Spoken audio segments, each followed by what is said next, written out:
Hi there, Andy. Great to have you with us. Andy, do you want to just tell us a little bit about who you are, what you do? Yeah. I am what I do. I'm Andy Evers. I'm married. I live in Dronfield, which is a little town just outside Sheffield, and I am here today because of you. I point up because you're above me on my screen, but I'm here because of you, mate. I'm next door to you on the call. You're over there or there. Yeah. But yeah, I wanted to begin this by saying I'm here because of you, because not a lot of people know this, but when I was 11 years old at school in Eastbourne, the dodgy vicar's son invited me along to church. Hang on, there needs to be a comma there. Dodgy vicar's son. He wasn't a dodgy vicar. No. His son, the vicar, Bob, quality fella. Go back. I think he was on a couple of weeks ago.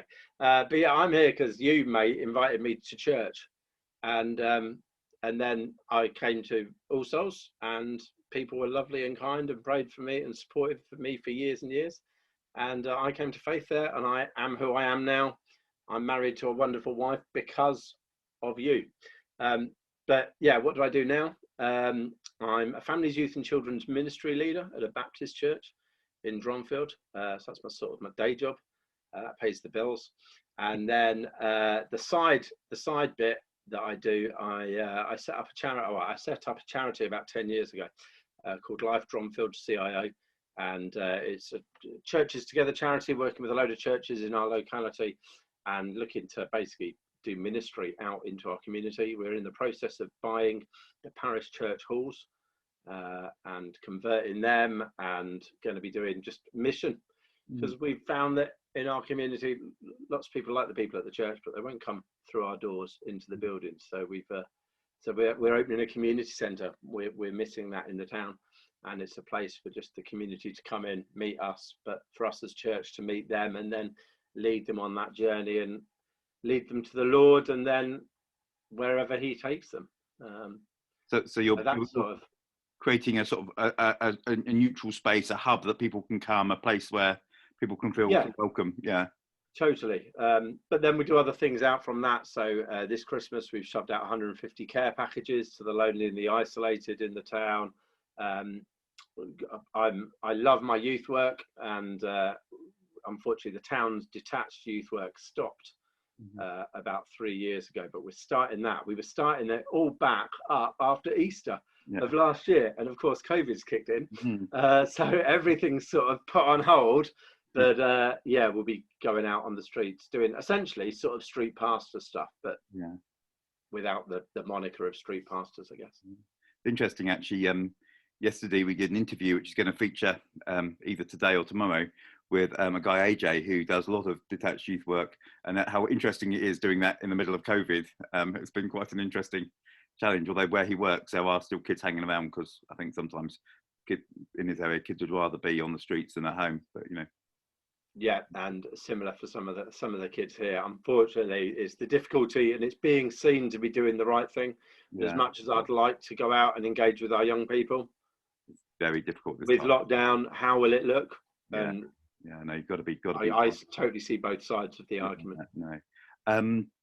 Tell us a bit about Dronfield. What's Dronfield like as a place? And where is it for people who might not? Where is it? Funny you should say that. Where is it? That was a question that came to us. So as you know, I'm obviously from Eastbourne. Sorry, are you prepared to have a whole ream of background to why we're in Dronfield and what's going on? Yeah, I'm happy to. Yeah, happy to have a bit. Yeah. Feel free to fast forward 5 minutes if you want. Yeah. So obviously from Brighton, then from Eastbourne, met you. Went and trained to become a teacher at Brighton Uni. Lived in Crawley. Met my wife at a Cypher holiday camp. We got married. And my wife's parents lived in the Peak District. They were in London, but they had a house in the Peak District, and we commuted up to the Peak District regularly, and in the end decided to settle in the Peaks.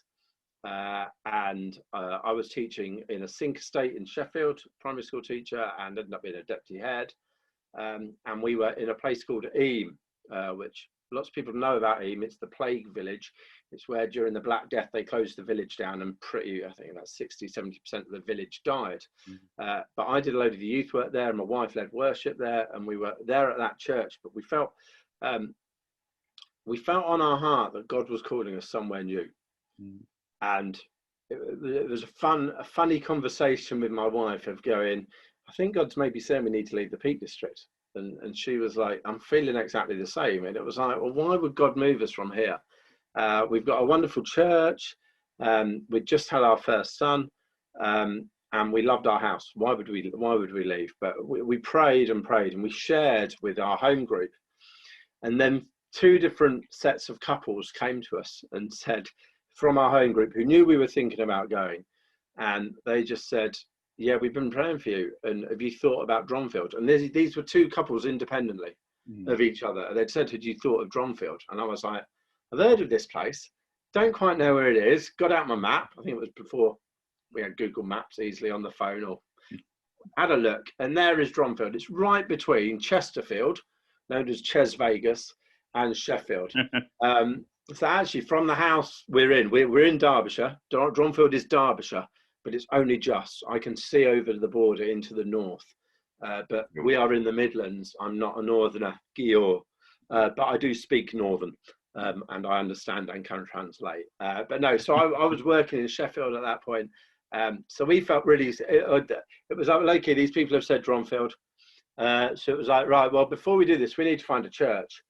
And we drove over from the peaks. It was about a 25-minute drive. And we were going to one church in the town.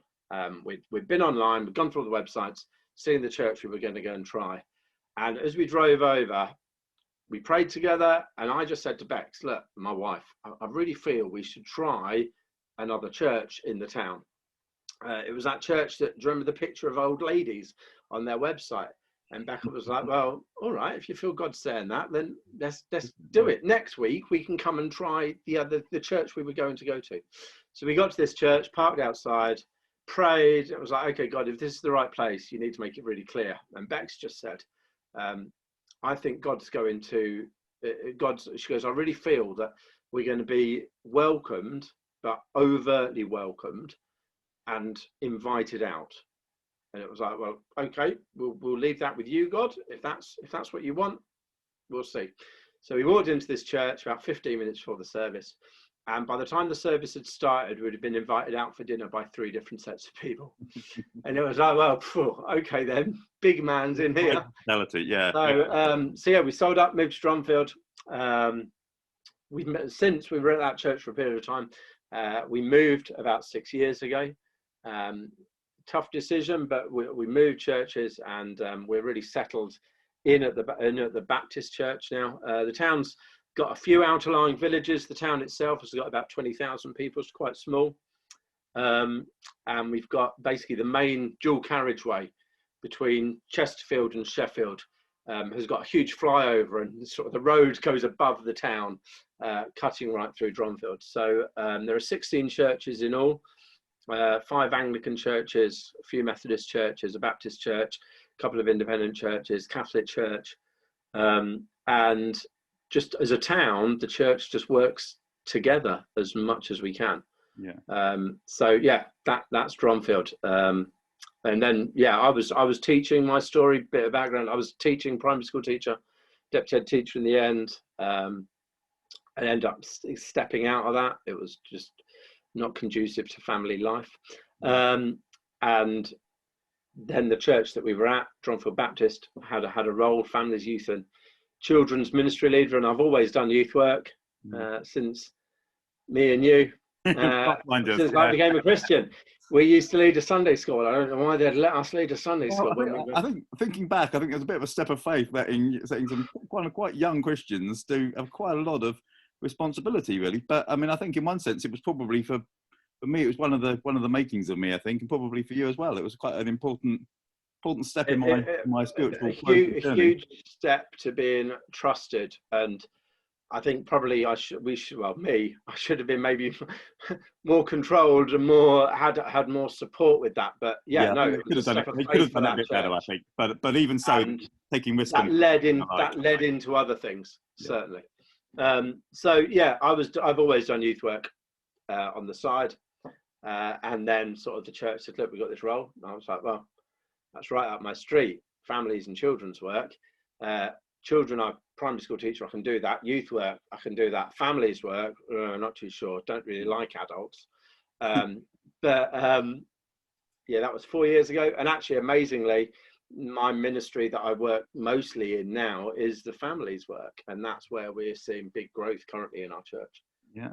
And actually, I think one of the things I think is really exciting about families work is the fact that it's actually holistic.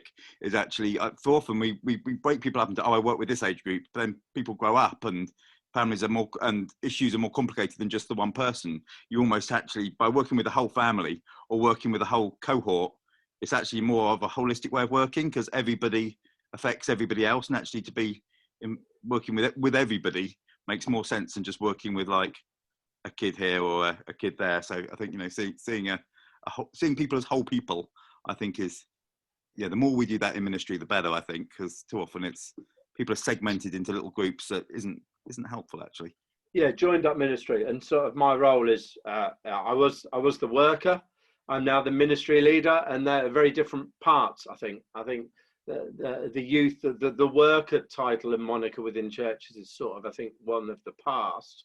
Yeah. It was like, well, you're the worker, get on and do it. And it's like, well, actually, it's not about me doing it. It's about actually as churches doing it, because I can't do it by myself. One person or even a small team can't do it. Well, it's that whole holistic, and having, as ministry leader, I look at the families, but also look at the children's work that we do, and our preschool work, and the dad's work, and the mum's work, and the youth work, and they all sort of, it's a web that is all sort of worked in together. And I'm just unbelievably fortunate in that my church has got is really behind me and behind what I do, and I've got a huge team who just support me and pray for me and back me up, and are prepared to get their hands messy and get stuck in.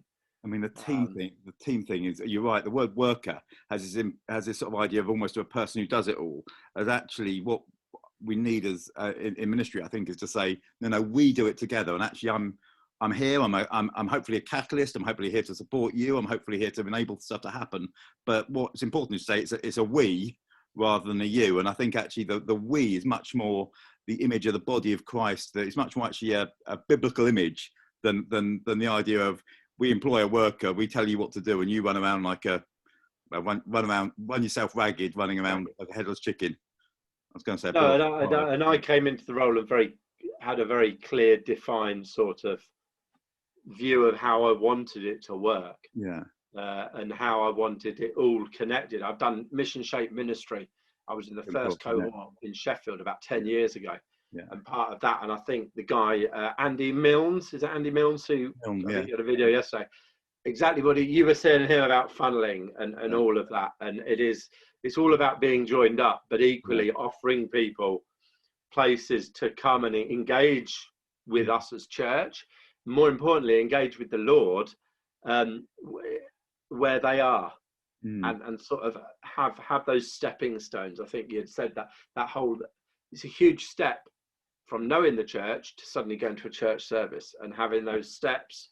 That that's one of the big focuses that I sort of came in with, of going, well, okay, each of these age groups, where can we just be meeting them on a social level?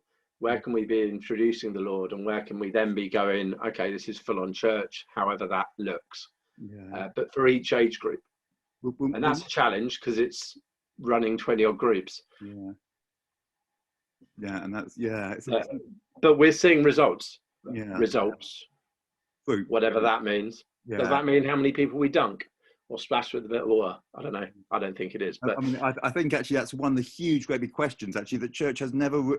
I've seen very few things actually where churches engage with this well. Is, what does success look like? And I've come to the point where I believe that success looks like obedience to Jesus. That's the start and finish of it. You know, I was asked at a job interview what my mission, what my plan, what everything was, and I was like, well, it's basically kind of in John's gospel, that in the water into wine thing, Mary says, do whatever he tells you. And actually that ultimately is what it's about. Isn't it? It's about obedience, being faithful, and actually and trusting that God, if you're faithful, God will know what he's doing, and God is faithful. Yeah, God's the one. And in that, where Mary, in that whole Jesus turning the water into wine, if you go and read it, there's the Mary who's going, she's focused on the fact they're running out of wine. The people who are serving the wine are focused on the fact they've run out of wine. The master of the ceremonies is focused on the wine because it's unbelievably tasty. Wow, you've brought this out. Yeah. Well, actually, the disciples are there going, forget the wine. We're actually interested in the winemaker. Yeah. And actually, that's the whole point of it. Forget about the wine. Everyone else is going, oh, we're running out of wine. Actually, it's all about the winemaker. It's all about Jesus and about what he's doing. Yeah, totally. Man. Yeah, definitely. Brilliant, fantastic. And so I always used to call you Evers, actually, back in the day. Evers, So go for it was it. funny calling you Andy, but well, yeah, because I was always an Andrew. Yeah, I think I became an Andy sort of when I was about sort of 19 or 20. So I feel, but most people call me Mace. So it's still, yeah. In fact, I became an Andy in my late 30s. So I was late to the scene. I yeah. Sometimes when people used to call me when I was vicaring, people used to call me Reverend Mason. I used to turn around and look for my dad, you know. But yeah, you've got more hair. Move on. That is just about the moment. Yeah. Yeah, if you could talk to your younger self before you started all this sort of stuff, what would be the 3 things you would say to yourself starting out on your Christian life, actually, and not just your youth worky life? I don't know. Just on my Christian life. I think in many ways being involved in, I come from, yes, I do families, youth and children's work, but actually I come from a sort of a mission focus. I'm by nature an evangelist. I love telling people about Jesus, but the whole charity is about doing mission. So I come with sort of all that baggage as well of trying to do mission out into our communities. So I think I was praying this through yesterday. I think the first one is, first bit of advice is to myself, it's often not personal. Yeah. I think when you're in ministry and you're doing mission, actually you shove yourself out on the line. It's who you are. You are, and you do it because you love it, and you do it for the Lord, and you give your full self for it. So I then think when people come in and criticize or are negative or are not supportive, for me, it's don't take it personally. Yeah, there are often other reasons for this. I've taken it personally before, and it can really hurt. Yeah, and I think that's why people. I've struggled, mate, for 15 years with stuff that I've taken personally. And baggage that I've just heaped on myself, and then just gone, spend my time telling people to get rid of that baggage, put it at the cross, but then not listening to my own advice. Yeah. So yeah, I think just firstly, take criticism, think it through. Is it valid? And if it is valid, great, use it. Why? What can I do to tweak it, to change? How can I make this? How can I make myself better? The situation, whatever you're doing. Yeah. But equally, if it's not valid, then park it and go, okay, it's not valid, put it down. False guilt can be a killer as well. So, you need to, which is... Sorry, I missed that, mate. That false guilt, sometimes when sometimes people say stuff to you that isn't true or helpful. And sometimes if you let that sit on your head, that can squash you too. So it is that wise discernment, I think, is key. And maybe even having people wise around you can help you sift it through is probably a big thing as well. Yeah, and I'll come on to that. And when you ask about stuff kicking out from the Bible, no, mate, we could talk about it forever.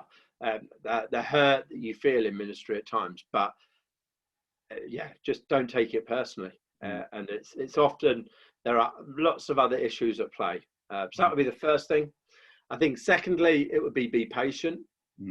I think lots of Christians, we forget that one of the fruits of the Spirit is patience, and the Lord teaches us, and we need to be patient. And things don't happen in the way I want them to, as quickly as I wanted them to, and often the Lord gives us setbacks, but those setbacks, there are reasons for it. I mean, just one. I'm going to mention this fella later on, but. In fact, no, I'll mention him a bit further on. But yeah, be patient. The setbacks that we get are not always setbacks. God's got it in hand. And yeah, God's got it in hand, I guess. Be patient. Things don't just happen. Don't jump. And I think that's another sort of thing that we often do as Christians. What's the next thing? And we don't wait to see things actually develop and mature. So yeah, be patient with stuff. I'm just rambling now. Sorry, No, I'll get more to the point. And one of my biggest things that I would remind myself, and I now know it, and it's who I in my DNA as such, is that as Christians we're all on the same team. Actually, doesn't matter where you worship, doesn't really matter how you worship. I mean, don't get me wrong, flag worship, I mean, I'll bring it in. They're part of us. But we're all on the same team. Yeah. We're all going to spend eternity together. Yeah. So let's get on with each other. Yeah. Do you know what? We might disagree on one or two minor little theological points. Yeah. But do you know what? I'm not gonna get upset with you about that. Do you know what? I agree with you that Jesus died for me and that he rose again, and that because I choose to follow him, he died for my sins. So do you know what?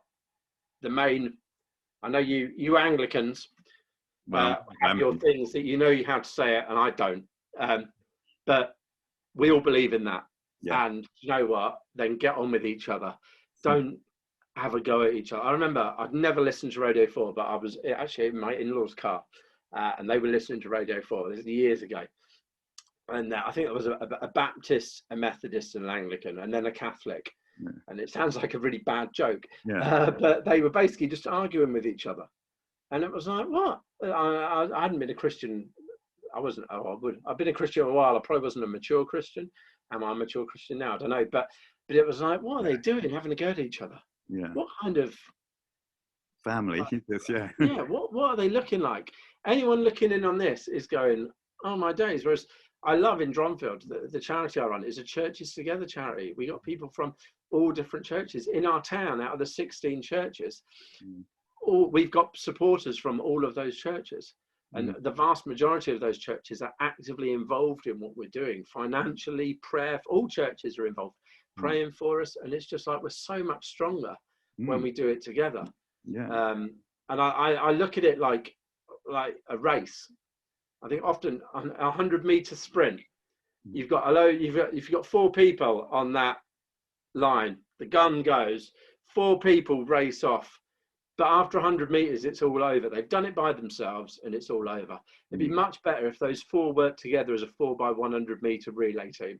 They get much further and they go much quicker because they're all fresh. And I just look at it like that, actually, as church. Let's work together and put aside any differences that we've got. Because actually, when we work together, we suddenly discover that we're all pretty much the same. We've all got the same focus. Yeah. So, and then that was something that I suppose when I first became a Christian in a conservative evangelical Anglican church, I then got together with my wife, and she was at quite a charismatic church, and that was all a bit like, oh, speaking in tongues, what's all this going on? And then I went quite charismatic for a while, and then I now find myself very middle ground of going, it's fine, it doesn't matter how you worship the Lord, because he's a God for all of us. And actually, there are strengths actually in the conservative tradition with great thing of scripture, and there's some great stuff in the charismatic stuff, and there's probably some unhelpful bits in both. And I think as we grow, it's learning how to sift and take what is good and leave what's not so good, and to grow wisely, because it's also what's good with all flavors of church, really, where they can both bless your faith and and bits maybe they haven't got right either. What's good for me is going to be different to what's good for you. Yeah. I remember an old time memory of Eastbourne. There was a thing at the bandstand, a church Christian thing. I think you'd left, but I'd been asked to go, and I went there, and I was asked to give out leaflets or flyers as people walked past. And there was a fella there, and I've forgotten his name, but you'll know him. He's the guy who can make himself taller. So he was stood near me, and a load of, I think they were Italian girls, came along and started asking me what was happening, and I explained it was a church thing, and they were like, oh, is there a church we can go to? And I was like, well, yeah, do you go to church at home? And they were like, yeah, we go to the Catholic church at home. It's like, right, okay, there's this Catholic church in Eastbourne, this is where it is, I'd advise you go there. And this guy came up to me and was like, why are you telling them to go to a different church? They should go to All Souls. And it was like, well, no, what's right for me and you is very different to what's right for them. By all means, come to All Souls. Go where you want. But you know what? If you're that's welcome, but this might be more your flavour. That's what you're used to. Yeah. then go there. I don't care where you go, Yeah. as long as you're focused on him. Yeah. Just about meeting with Jesus. And last question then, Evers. So has there been any sort of Bible stuff, scripture stuff, anything that's really just encouraged you in your journey? That again, that sort of encouragement you just like to share with us as a sort of final thought. Yeah, I've gone on for ages now. Yeah. You said have I got one or two things? I've got four. So the Well, first one they're is getting this YouTube for free, and they can say they're getting their money's worth. I would say, I haven't. just I'm subscribe. Give us lots of money. Not like getting money for this. The School of Mission. Subscribe. He's available. He's available for talks. So am I. No. Yeah. So Yeah. first one, and I'm not sat at my normal desk. We've as you know, we've moved house in the past month and a half.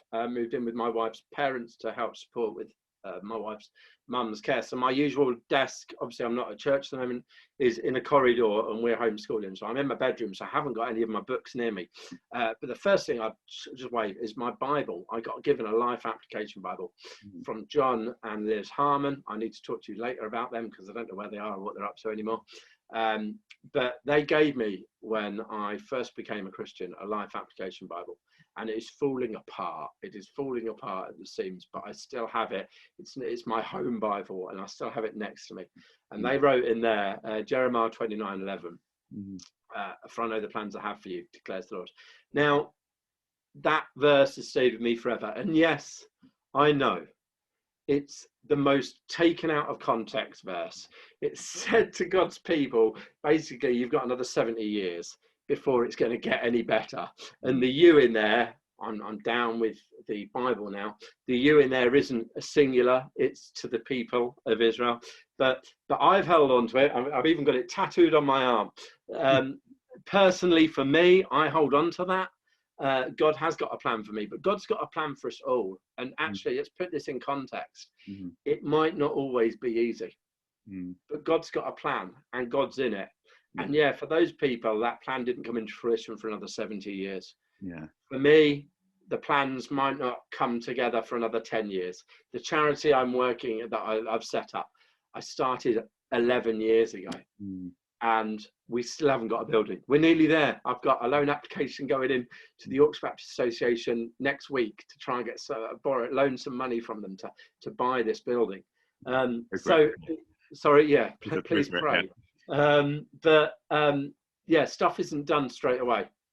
But for me, Jeremiah 29:11, God's got it in hand. Actually, it's not about me. It's about him. The second thing, Exodus 17, when not Ben-Hur, great film, long film, but in Exodus 17, there's Moses. They've just got the people have just come out of Egypt, and then straight away there's the Amalekites who are there wanting for a fight. And Moses is up there, and he's got his staff, and when he has his arms in the air, they win the battle. And as when his arms drop, the Amalekites start taking over. Yeah. And Hur is the other guy with Aaron, who is stood there holding up Moses's arms. Yeah. And he only gets a really brief mention. Yeah. But actually, the reason the people got through that battle wasn't just because of Moses. Yes, Moses was the leader, but Moses had two guys with him who don't really get well. Hur doesn't get much of a mention at all. No. If it wasn't for him holding that leader up and holding his arms in the air, they wouldn't have got through. And I think that is key for all of us as Christians. Do you know what? We might not be the one at the front doing all the jazzy stuff. We might not be amazingly able to speak to people. We may not see hundreds of people coming to faith, but we can stand next to those who are having a go, and we can support them and hold them up. Definitely. And for me, I just keep going back to her and going, do you know what? I've got people around me who are my hers, who are there supporting me, going on, yes, you can do it. And that sort of links in to what I was saying earlier. Don't take things as being personal. Actually listen to those hers. Listen to those people who are next to you, holding you up in it. Interestingly, my dad used to have that, still has actually, all the time he's been a vicar, has had that picture of her and Caleb holding Moses' Was it arm up Caleb? Did I get it in his wrong? study. Yeah, it's been in his study as a ongoing thing. I thought it was Aaron. It's only about yay big, but it's been there. It's been there all the way through. Been in sort of one of his sustaining pictures. But do you know what? I'm quite pleased about that. There's something Yeah. similar with Bob Mason. I'm well pleased with that. I think he's very proud of all of you, really. So yeah. But yeah, that's just a real picture. And then the other bit is the rebuilding of the temple. Yeah. That building of that temple took 46 years. God doesn't always work overnight. He does. Yeah. He does work overnight, but he doesn't always. Yeah. And the charity I've mentioned, Life Drumfield, I've had lots of people come and go. Yeah. Lots of people going, you've been doing this for years. When are you going to give up? Yeah. And it's a case of going, those guys, Nehemiah didn't give up with the temple. Might have taken 46 years, but they got there sort of in the end. Yeah. And it's be patient. That what I mentioned earlier. Again, advice: be patient. Yes, some things are for seasons, but let's not throw the baby out with the bathwater because we haven't seen results. I mentioned that earlier as well. We haven't seen results within a year or within 6 months. Things take time. Don't give up. One example with the project.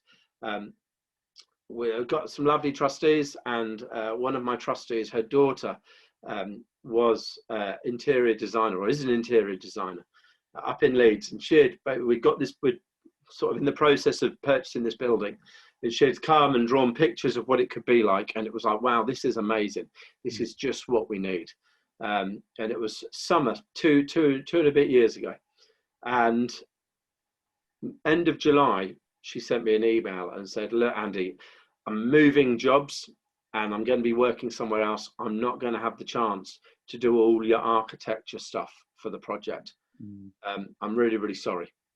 And it was just like, what are we going to do? This is like, where am I going to get an architect from? So 2 weeks later, off I went to Soul Survivor with my youth. Work, big up Soul Survivor, love it. To me, Soul Survivor. And on the last day, I went to have a coffee and just have 10 minutes with my son and with my oldest, who first start time at Soul Survivor. And we sat down in one of the cafes, grabbed a coffee, started drinking, and a lady sat opposite me. Her phone rang and she answered her phone, and then she started crying into her phone. Long story again, feel free to fast forward me 5 minutes. Crying into her phone, and basically, you're sat there, I'm listening in. It was clear it was her daughter, and she had had a hellish week. She had brought a youth group from somewhere in Manchester, I don't know where, and it'd been a hellish week. She had hated every minute of it. The youth had been a nightmare, and she had just had enough. And she hung up. She was crying, and she hung up. And I just said, look, can I pray for you? And she was like, yeah, will you? Of course I will. So I prayed for her. We got chatting. Classic. They were linked in with the Message Trust, and they were talking about getting a message bus. And she was like, I've come away to Soul Survivor, and we're thinking about getting a message bus, but we don't know if we want to, if we should. And I've come here to say to God, should we go forward with getting this bus? And we've got 6 churches on board, and the local Anglican vicar has said we can park the bus on this site, and the police are really, really up for it, and the local youth workers are really up for it, but I don't know if we should do it. And it was like, come off it, lad. If you've got all this support, go on and do it. This is amazing. And I shared what I was doing with Life Drumfield. And now off she went. I don't know what, never should have exchanged numbers. But off she went. And about 30 seconds later, there was a fella about, I don't know, 4 meters down the table on a laptop. And he just said, excuse me. I was like, yeah. He goes, did you say Drumfield? I was like, yeah. He goes, Drumfield, Sheffield? I said, no, Drumfield, Derbyshire. But yeah, Drumfield, Sheffield. He goes, oh, my in-laws go there, live there. Oh, right. Oh, do they? Chat. Who are you? What do you do? Turns out his in-laws were at the first church in Drumfield. They left there as we arrived, and loads of mutual friends. And he got chatting, and name's called Chris, and he lives in Sheffield, and he goes to a good church in Sheffield, and asked about the project, and just said, look, can I come to Drumfield and have a look at this building you're talking about? I was like, well, yeah, of course you can. Why? Mm. And he goes, well, it's interesting because I work for the biggest ecclesiastical architects business in the north of England, and I'm their director of architecture. And it was like, Oh, okay, God's got it. it was just like, okay. Yeah. And Chris has just guided us through this process. Yeah. And what are the chances? 3 weeks previously, the person who was doing it all for us had to step away, and it was just a whole, what do we do? And what are the chances of meeting another adult as soul survivor, because I'm running around after youth all day, but for that guy to live so close, and for that guy, so it might have taken them 46 years to rebuild the temple. God's got it in hand, and it might take 10 years, it might take 20 years. But if you feel it's what God's called you to do and it's on your heart, then persist and persist and persist. Don't give up. And look for those moments. For me, it's called the Chris moment. Yeah. I think of going, okay, yeah, God, you're in this. All right then, mate. I'm carrying on. So we used to go to a church where my dad always used to make sure all the sermon things had the same letter. And I've noticed that Eva's has had, don't take it personally, and be patient and persist. So, so something of that's going on, yeah. So you're better. Bring it on. I didn't realise that. Well, I've got one more, and I've just got, it's just a quick one. That's all right. I was going to say, yeah, does it love? You know, that's the question. And it's love. Love. And it's love everyone, no matter how hard that is. Love them. And I had an amazing compliment paid to me 3 years ago by a church leader. Yeah. And he informed me that I was loving people too much. I was loving them to hell. And I took that, and it was like, you're loving people into hell. And what he meant by that, unpacking it, was that I was showing love to everyone. And I wasn't immediately pointing out their sinful nature. And I wasn't immediately pointing out where they were going wrong. What I was doing was loving them. And that phrase of you are loving people into hell. And it was like, it was meant as a having a go. And I need to add, this is not anyone involved in any churches I'm linked to or have been near. It's no one in Dronfield. Live a long way away. But that was said as a negative and as to have a go at me. But do you know what? I've taken that and I took that as a badge, and I sat there going, he's having a go. Let's unpack this. Is it personal? Yeah, it is personal. Why is it personal? It's personal because I'm showing too much love to people. And it was, to be honest, all to do with homosexuality. I'm not going to get into now.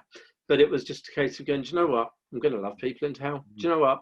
Because actually when I love them, then they want to know why I love them. And then I can tell them about Jesus. So, yeah. And just I'm going to say something very controversial on the end of this, and do feel free to, this is probably what will fill the comment section up, but I'm going to say it anyway. I've been a journey where I've been exploring that issue. I'm not going to say where I stand on it, but I was talking to this other guy who had a different position to me, and he said at the end, well, what's important is that you're not a dick about it and you treat people with love. And we came from completely polar opposites. Our whole thought process on it was different. We had lots of issues about how different people respond differently to it. And his issue was also about how other Christians treat other Christians with the issue, because there's a big, that's my other big issue with that issue, is that if you disagree on that particular issue, it seems like the gloves go off and everyone gets really nasty to each other.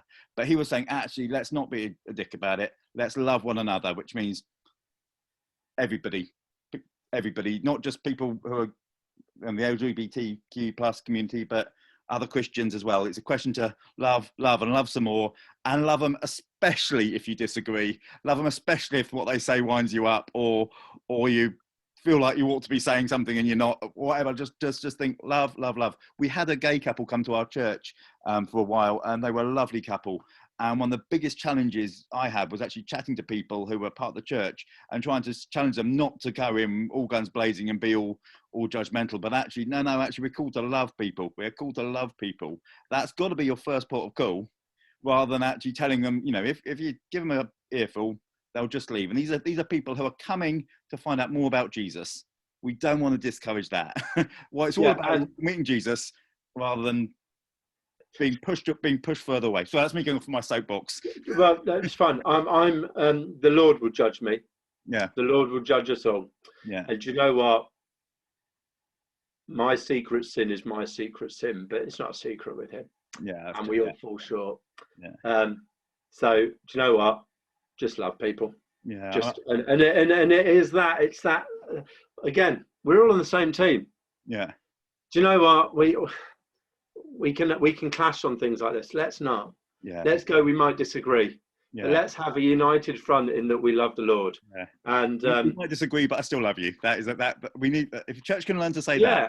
that and do you know what? My views on lots of subjects have changed. Why? Because I've had conversations with people who I disagree with. And actually, it's not as a go. It's a let's listen. Why are you saying this? Why are you thinking this? Yeah. Okay, do you know what? You've got valid points. One of my best Christian mates, politically, we are completely and utterly poles apart. Yeah. Completely poles apart, and we disagree hugely. And I've had people comment about Facebook posts because he'll put stuff up and I'll comment, and it's totally amicable. And it's like, you guys get along, but you disagree completely. It's like, yeah, of course. And that is, again, we're on the same team, and that's where we've seen what I've seen within the church, within Dronfield.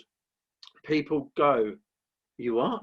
We do Alpha together, so we run it as a town. And when you do Alpha, we have different ministers lead each session, and people sit there going, but he's an Anglican and he's a Baptist and he's a this and he's a that, and it's like, now we're Christians. Yeah, a primary badge. Yeah, it's followers of Jesus. Yeah. In the churches in this town, at interviews for any ministers or vicars, the interview panel is made up of other church leaders in the town, and our church leaders in this town meet weekly and pray together. And someone said to me, they turned up for interview and couldn't believe there were 4 different church leaders from 3 different denominations. Why are they here to interview me? And it's because this town has gone, do you know what? We work as one. We're so much stronger together. We're running that relay race. We're not into the sprinting. We're up for sprinting, but we're up sprinting, supporting each other. And Andrew Milnes, who you had yesterday, talked about young people who came in and then went out to different churches, and they weren't precious about their kids, their youth. And we have that in this town. We have amazing children's service that's run in this town. We have a brilliant youth service. I say that because I lead it often. But that brings our youth from across our churches together. And we stand there and we say we are a united church.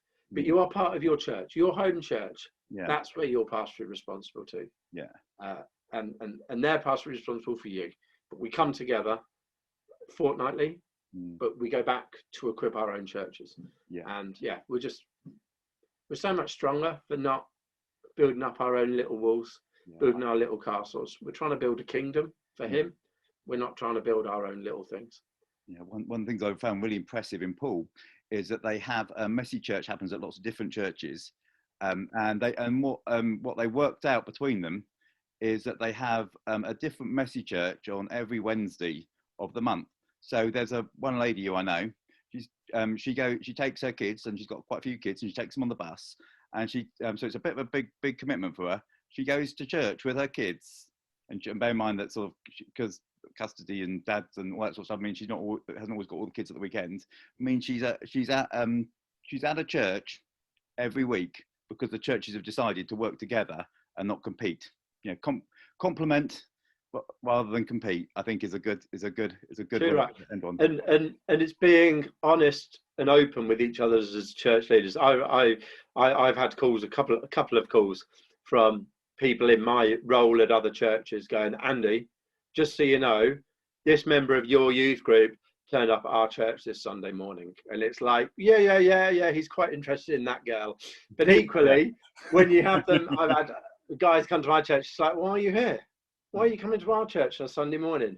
You go back to your own church. And it's like, yeah, but she's quite nice. Yeah, but you can see her tonight at youth group. Off you go. And it's like, do you know what? We support and back each other. Yeah, we're all on the same team. All on the same team. You're right. Yeah. Brilliant, fantastic, Andrew. That's given Eva, Biff, where we Will do, mate. Sunday name. Yeah, thank you so much. There's been a lot in there. So yeah, thank you so much. And there's a lot to think about as well. So brilliant. You've really given some great food for thoughts, and food for thought even. And the fact you've got 3 points beginning with the same letter will make my dad's day. Mate, that'll make my day. If I'm making Bob proud, I'm a happy man. Brilliant. And we're like, oh, and I've got my picture on the wall. Yeah, bless you anyway. Thank you so much. Thank you, mate. Speak soon.